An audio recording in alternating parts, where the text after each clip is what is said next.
Hi everyone, welcome to ReeKay Sports Formula 1. Today we're going to be previewing the Eifel Grand Prix, which starts this weekend with qualifying on Saturday and a race on Sunday.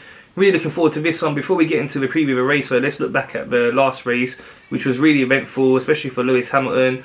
He had a difficult Q2 with the situation of him going slightly off track limits. That lap was deleted, which meant he needed to put in another time, but he couldn't on that run because he didn't have enough fuel. So came back into the pits, came back out, was on the lap he needed, would have easily got through to Q3, but Vettel unfortunately had a big crash and caused a red flag. That meant that lap for Lewis wouldn't count, and then by the time they got back out, there was only a few seconds before he could get in that final lap to make sure he got through to Q3, and in fact there was only 2 seconds. He'd done it just in time, and it was really a close call. But because of that situation, Mercedes couldn't take any chances, and they put him on the soft tyres instead of the medium, which meant he would have to start the race on these soft tyres. So that was going to cost him in terms of a race strategy, as we later found out. But most important thing at that point was they needed to make sure he got into Q3, couldn't take any chances. It was going to be a difficult warm-up lap before the main lap with the tyres as well.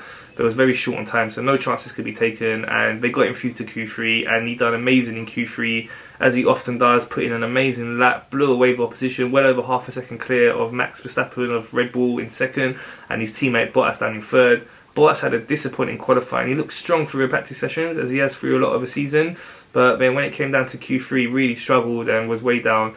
However, him and Verstappen did have this advantage over Hamilton on them being on the medium tyres for the race, and Hamilton unfortunately on the soft. So getting onto the race now, already disadvantaged by this tyre situation, things became even worse for Lewis as he made a couple of practice starts where he shouldn't have done, and he was then given 2 5-second time penalties.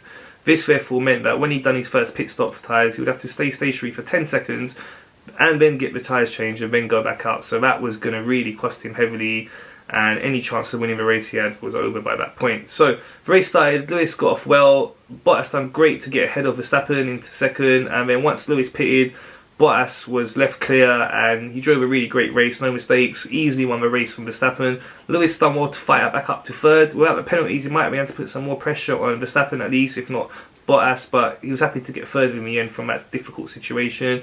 He lost out some points to Valtteri. He's now at 44 points ahead in the championship, still got a big substantial lead, and he'll be looking to extend that lead this weekend and also to record his 91st win. So this track, the Nürburgring, it's not been used recently. It used to be alternated between there and Hockenheim for the German Grand Prix, but they've not raced there since 2013, so that's a long time ago, and therefore it's going to be like a new track for the teams and the drivers. Now if we look at the track, it suits Mercedes for sure. I would say Mercedes have the best car overall on any track at the moment, and again this track, I reckon the mixture of high speed, low speed, it's a nice mix of corners and straights, not so many straights, a lot of corners. So I think it will do really well for Mercedes again, and they're definitely the team to beat. It is their home track as well.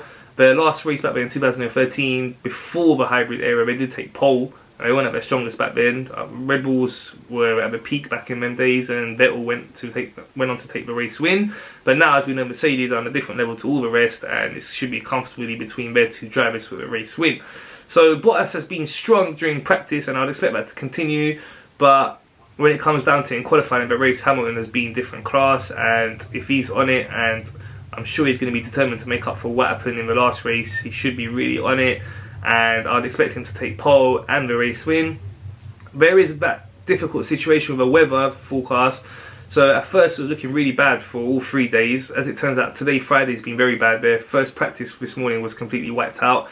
Second practice is not looking good, as there's still quite a lot of bad weather around. The forecast is showing that there's expected to be more showers through the day. However, tomorrow the forecast is completely clear of rain, so we should see definitely a dry qualifying. Teams will be eager to get a lot of practice in tomorrow morning's practice session before the qualifying. So dry qualifying, Mercedes should easily be 2-way battle between Hamilton and Bottas for that.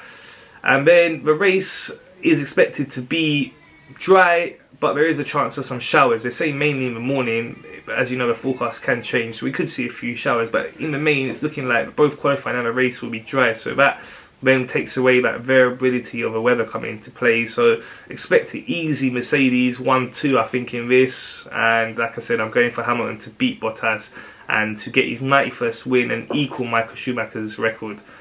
So looking forward to the race, and for all content regarding various sports, keep it here, and please remember to subscribe, like and share. Thank you. Bye.